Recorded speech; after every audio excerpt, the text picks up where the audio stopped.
Yo, so hi guys, pick up kabarmu kok sih jomblo aja. Anjir. Oke, balik mana ada channel PT Film, channel kebanggaan warga planet Pluto.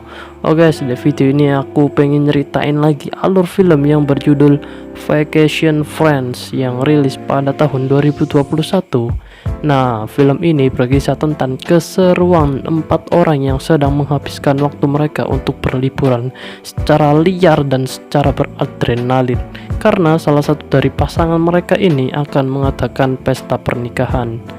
Ya, pokoknya ini film seru nih pol, soalnya kan ono Om John Cena, dek kene gitu ono John Cena. Oke, kepengen ngenteni kan. Oke, gak usah susu mana, langsung aja puter in on he.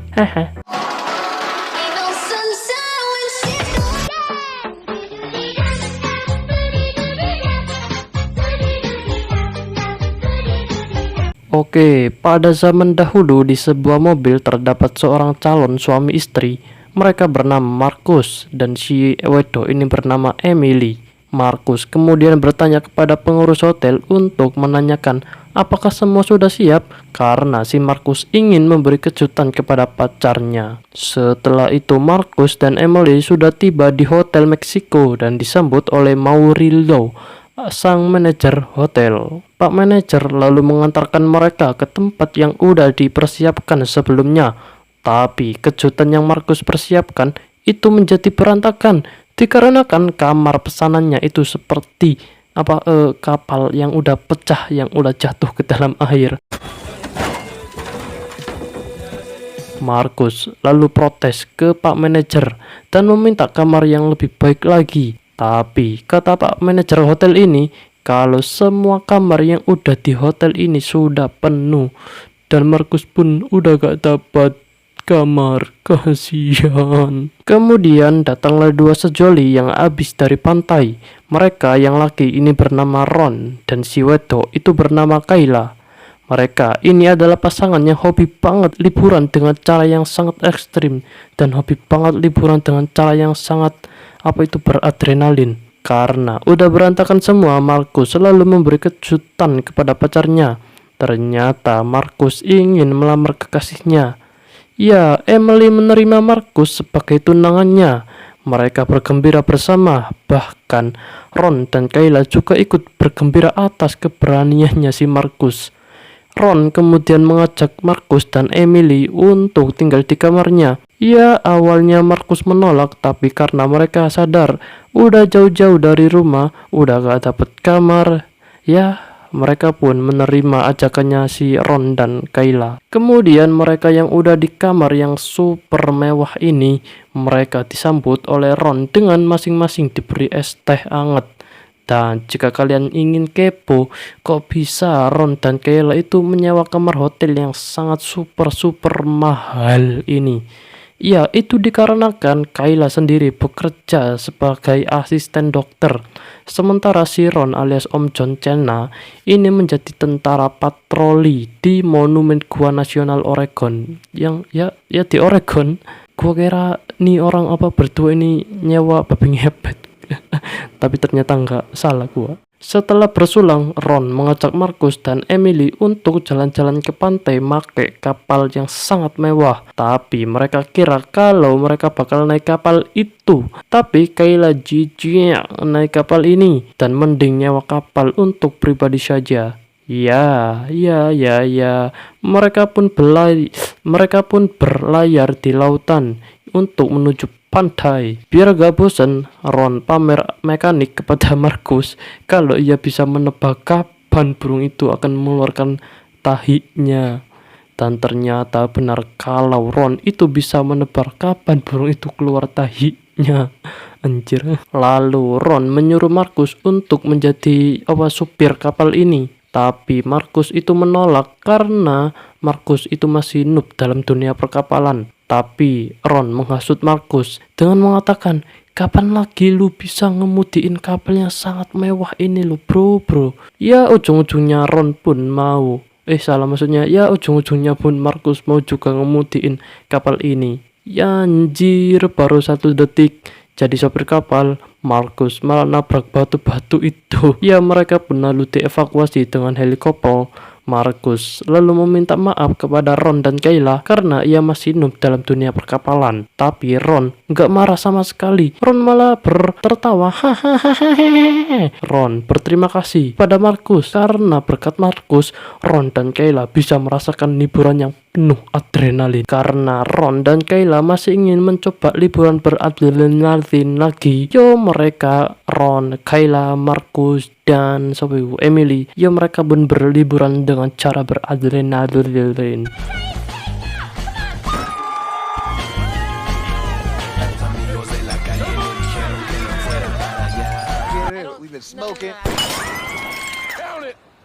Kemudian habis senang-senang, Ron mengajak Markus dan Emily untuk mengajak mereka mau melakukan ritual untuk menjadi sepasang suami istri yang sah menurut hukum titit, alias pernikahan ini cuma main-main saja. Lalu mereka dikatakan syah. Mereka bersukaria. Tak lupa juga mereka foto-foto biar lebih seru. Ron mengajak mereka untuk terjun ke laut dari atas tebing ini. Ron melompat, disusul Kayla, pacarnya Ron, dan Emily juga ikut-ikutan. Dan terakhir Markus yang masih deg-degan untuk loncat tidak. Ya, ujung-ujungnya Markus pun loncat juga. Tapi kegilaan mereka masih belum selesai.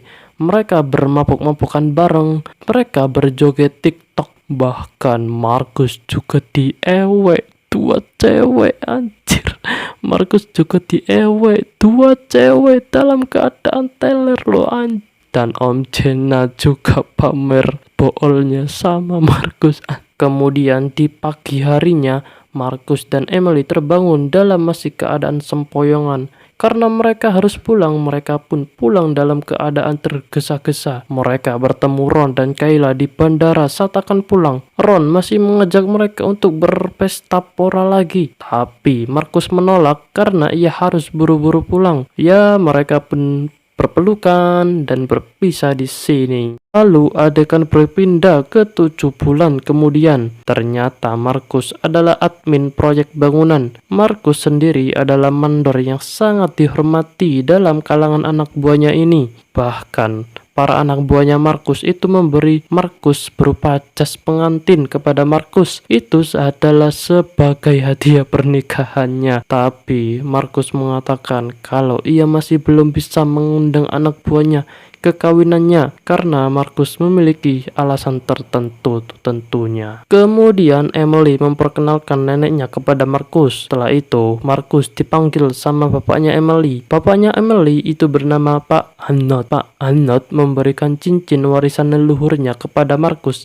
sebagai hadiah darinya dan berpesan kepada Markus untuk tidak boleh menjual cincin ini untuk top up FF. Dan kemudian bapak sama emaknya Markus datang karena mereka itu telat. Itu karena mereka habis main PS di warungnya Bang Ares. Ya, mereka pun saling berobrol-ngobrol santuy. Setelah itu Markus yang merasa lapar, tapi karena nggak ada makanan, Markus minum es teh rasa apel saja. Markus selalu didatangi adiknya Emily. Nah, makhluk itu bernama Gabe karena Gabe memiliki dendam sama Markus. Itu karena Markus dulu sering suka nyuri mangganya Gabe. B juga membawa teman mancingnya. Ia adalah Bennett, bukan Bantet ya, tapi Bennett. Saat mereka bertiga lagi asik ngerumpi, tiba-tiba ada mobil yang menerobos masuk pagar. Mereka semua terkejut dan ternyata yang keluar dari mobil itu adalah Ron dan Kayla. Markus lalu menghampiri mereka dan meminta mereka untuk balik saja. Pak Hanot juga menghampiri mereka. Pak Hanot kaget, kok Ron bisa punya jas tentara sih? Ron lalu bilang kalau ia adalah mantan angkatan darat. Tapi Pak Hanot masih belum percaya sama omongannya Ron dan menyuruh Ron untuk menunjukkan koin tentaranya. Pak Hanot lalu mengeceknya. Dan benar saja Ron adalah mantan militer. Pak Hanot lalu memperbolehkan mereka untuk bergabung ke acara kawinannya Markus dan Emily. Setelah itu Pak Hanot lalu menunjukkan kamar yang akan ditempati sama Ron dan Kayla. Tapi sebelum itu, Kayla memberitahu kalau ia sudah hamil 7 bulan. Awalnya Markus baik-baik saja mengetahui hal itu, tapi tidak ketika Ron memberitahu kalau bayi ini ada kaitannya sama Markus, dan seketika Markus berubah menjadi panik. Tapi untungnya Markus tidak berubah menjadi monster. Kemudian besok pagi Markus dan Emily berkumpul di lapangan karena mereka akan melakukan tradisi, yakni mereka harus mencari rubah yang sangat-sangat langka sekali. Ya, mereka semua mulai berangkat ke hutan. Emily yang lagi hamil juga ikut. Ron juga ikut dengan menaiki kudanya. Ron mengajak Markus untuk mencari rubah itu ke arah lain. Ya, mereka lalu berhenti sejenak. Ron lalu mengambil lumut yang ada di pohon itu dan memakannya. Lumut itu rasanya maknyus sekali, jos gandos. Markus selalu mencicipi lumut itu. Markus pikir lumut itu beracun, tapi ternyata tidak. Lumut itu sangat-sangat enak sekali. Ron juga menemukan jamur yang bisa ngebuat ngefly, tapi Markus malah gak sengaja memakannya. Biar gak ngefly sendirian, Ron juga ikut ngefly bareng Markus. Ya, mereka pun ketawa-ketawa kayak gak punya utang.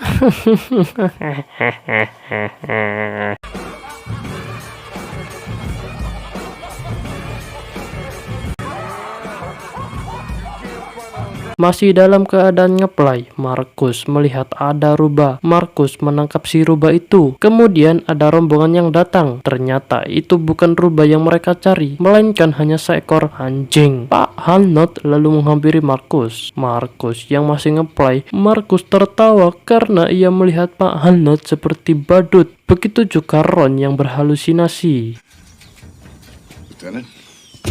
Lalu adegan berganti di rumah kondangannya Markus. Ron dihampiri Markus dan memberi Markus jus jambu rasa melon. Gabe dan Bennett lalu mendatangi mereka. Gabe menginginkan kalau dirinya akan menjadi pendamping pria dalam pernikahan Markus nanti. Tapi Markus menolak dan memberikan cincinnya kepada Ron. Itu berarti Ron sekarang adalah pendamping pria Markus nanti.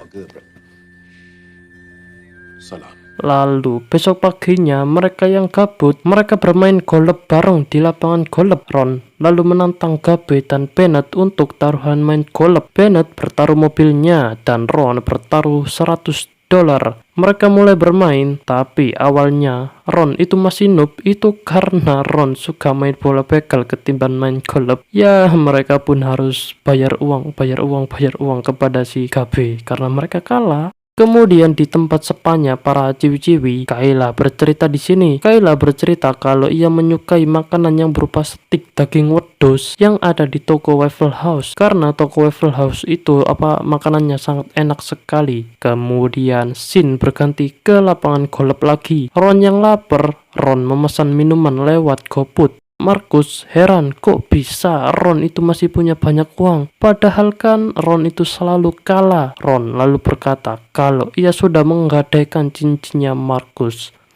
Sungguh anak yang sangat dajjal sekali Anda. Dan mereka lanjut bertaruhan lagi sama Gabe dan Bennett. Di sini mereka menjadikan taruhannya menjadi seru itu karena mereka bertaruh dalam jumlah 2 kali lipat sebelumnya. Whoa, hang on. That's like 45 grand. It's pre-owned. 45,000. We can match that. Ya, mereka lalu mulai bermain lagi. Ron di sini mengira kalau lubang bola itu sangat dekat sekali, tapi dugaan ia salah. Ternyata lubang bolanya itu sangat jauh sekali dan kemungkinan sangat susah sekali. Dengan jiwa yang membanteng serta utang di warungnya Cina, Ron memukul bola golf itu dengan penuh jiwa yang membanteng. Bola itu lalu melayang jauh dengan sundulan kepala banteng. Bahkan mereka sampai terpukau melihat jiwa bantengnya si Ron. Gabe dan Bennett lalu mengeceknya. Ternyata bola golfnya itu sudah berada di lubang. Itu berarti Ron menang taruhannya dan mendapatkan mobilnya Bennett. Markus bertanya kepada Ron, kok bisa begitu anjir? Lu curangnya? Ternyata Ron sebelumnya telah menyuruh Pak Kobut tadi untuk menaruh bolanya di lubang itu. Dan benar, Ron itu adalah main curang. Anjir. Lalu dengan mobil itu mereka pergi ke toko gadai. Ya, akhirnya Markus bisa mendapatkan cincin kawinnya lagi. Markus sekarang yang udah lega, ia nggak tahu kalau ia akan kena sial lagi.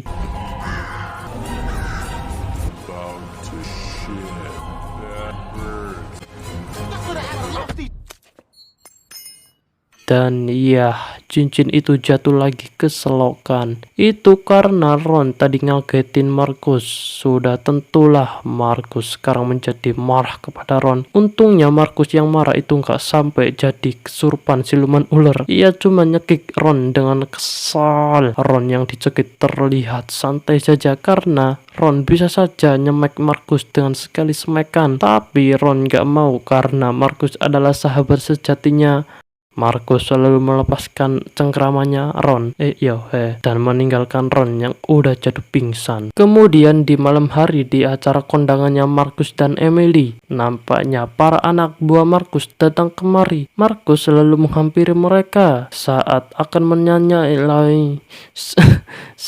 menanyai siapa yang mengundang mereka ke sini. Ternyata sudah ada Ron dan Kayla yang udah di atas panggung untuk sedikit memberikan ceramah. Ron mengatakan kalau ialah yang mengajak anak-anak buahnya Markus untuk datang ke mari, dan juga Ron berkata kalau ia sangat bersyukur bertemu pasangan yang sangat romantis. Ya, siapa lagi kalau bukan Markus dan Emily. Kemudian berganti ke Kayla yang sekarang berceramah. Kayla menunjukkan perutnya kepada para hadirin kalau ia sudah hamil 7 bulan. Saat Kayla mulai bercerita tentang bayinya yang ada di dalam kandungannya, Markus langsung memotong ceramahnya Kayla dengan mengatakan kalau itu adalah anaknya. Tentu saja semua yang ada di sini menjadi kaget. Kemudian Kayla melanjutkan pidatonya. Kata Kayla yang benar itu adalah Ron lah bapaknya dari bayi yang ada di kandungannya, dan Kayla cuma menamai bayinya dengan nama Markus bin John Cena. Itu karena Kayla dan Ron sangat respect terhadap Markus, dan karena itu alasannya kenapa Ron dan Kayla menamai bayi mereka dengan nama Markus bin John Cena. Tentu saja Pak Hanlot menjadi marah karena Pak Hanlot berpikir bahwa Markus itu telah menyelingkuhi putrinya. Suasana di sini menjadi tegang karena Pak Hanlot sudah tidak merestui pernikahan mereka. Gabe adanya Emily juga menjelek-jelekan Markus di hadapan orang tuanya karena ia dihina. Markus tidak terima. Markus selalu menampol Gabe sampai teler dengan satu pukulan karena sebelumnya Markus sudah dilatih sama Om John Cena dengan satu pukulan. Pak Hanlot lalu meminta kepada Markus untuk mengembalikan cincinnya yang kemarin pernah ia berikan kepada Markus, tapi Markus tidak bisa memberikannya. Ya, itu kan karena cincinnya udah jatuh ke dalam selokan. Karena malu, Markus selalu pergi meninggalkan tempat ini, dan seketika tempat ini menjadi acara Smackdown yang sangat seru sekali.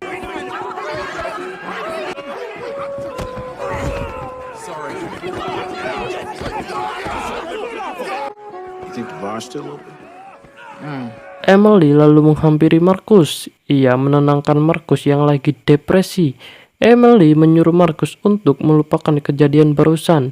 Karena itu dulunya Markus cuma berhalusinasi saja, berewe-ewean sama Kayla.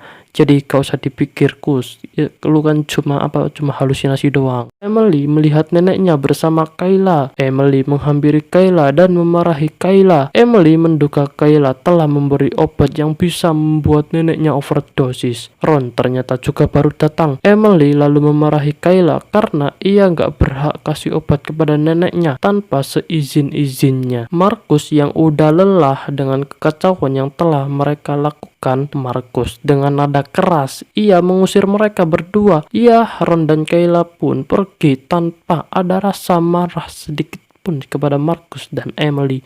Ya, dadah Ron, dadah Kayla.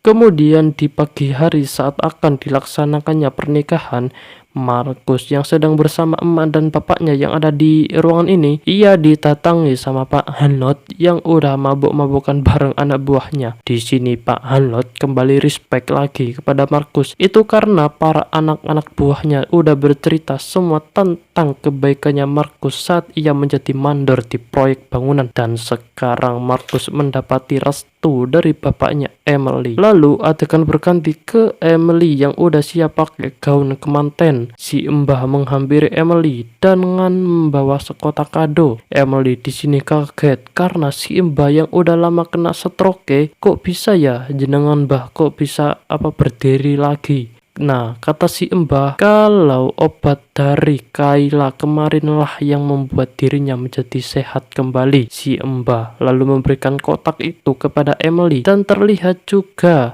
Ron mampir kemari. Kotak itu ternyata hadiah dari Ron dan Kayla. Emily lalu membaca surat yang ada di kotak itu. Ternyata surat itu berisikan permintaan maaf dari Kayla dan Ron, dan juga cincin pernikahan mereka sekarang udah ditemuin. Markus dan Emily sekarang mereka merasa menyesal karena mereka telah mengusir Ron dan Kayla. Dan ternyata dengan membawa mobilnya, Markus dan Emily mencari Ron dan Kayla di toko-toko yang bernama Waffle House. Ya itu kan karena Kayla pernah mengatakan kalau ia suka sekali makan dan ngutang di toko Waffle House. Ya akhirnya Markus bisa menemukan Ron dan Kayla yang lagi gak puasa. Markus dan Emily berminta maaf kepada Ron dan Kayla atas kejadian kemarin dan mengajak mereka ke acara resepsi pernikahannya. Awalnya Ron menolak permintaan maaf dari Markus, tapi tidak setelah Markus mencium Ron di dahinya. Itu sebagai permintaan maaf yang sangat tulus sekali. Walaupun Ron bukan penyanyi tulus, Ron pun menjadi luluh hatinya dan mengajak Kayla untuk ikut ke pernikahan mereka. Lalu film akan berakhir dengan menunjukkan Ron dan Kayla yang udah punya bayi sekarang, dan mereka sedang melaksanakan pernikahan ala kadarnya dengan berhukum titit. Dan juga udah ada keluarga dekatnya Markus dan Emily yang ikut menyaksikan Ron dan Kayla menikah. Ya, dan setelah itu tak lupa abis kawin seperti biasanya mereka pun terjun ke laut dalam hitungan Jirolu. Biur. Ya, film pun mari wes ngono ae.